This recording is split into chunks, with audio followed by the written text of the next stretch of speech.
Kamu teruskan dengan prosedur seterusnya. Dalam berapa pernafasan, kamu kena buat macam ni ya. L, I. L di bahagian dahi, I di bahagian lagu. Buka dia punya saluran pernafasan.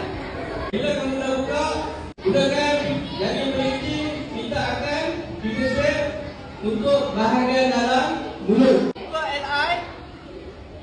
Kalau ada benda asing di dalam mulut, keluarkan. Maksudnya, ada di tengah makan, ada kalimah, kamu keluarkan. Kalau boleh keluarkan, keluarkan. Kamu kena buat 3M. Melihat, mendengar, merasa. Macam mana buat? Bila kamu dah buka LI, kamu kena buat 3M. Pastikan pipi kamu berada di bahagian hidung. Betul pipi kamu akan merasa haba daripada hidung dia nanti kerana dia masih bernafas. Kamu dah cek, confirm sekali lagi.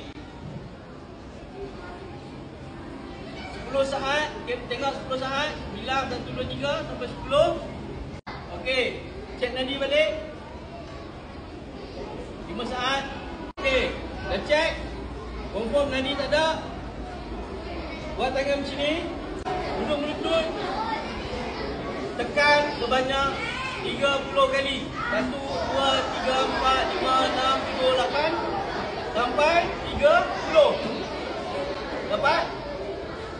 Okey, 30. Picit hidung, tolak, hembus. Picit hidung, hembus. 1, 2, 3, 4, 5. Okey, hembus sebanyak 2 kali. Hembusan yang pertama, tutup hidung hembus. Lepas 5 saat, tekan balik hidung dan hembus. Seterusnya, lakukan tekanan miliona sebanyak 5 pusingan bersamaan dengan 1 putaran. 5 pusingan baru dikira 1 putaran. Kamu akan melakukan 150 tekanan, 10 hembusan baru dikira 1 putaran.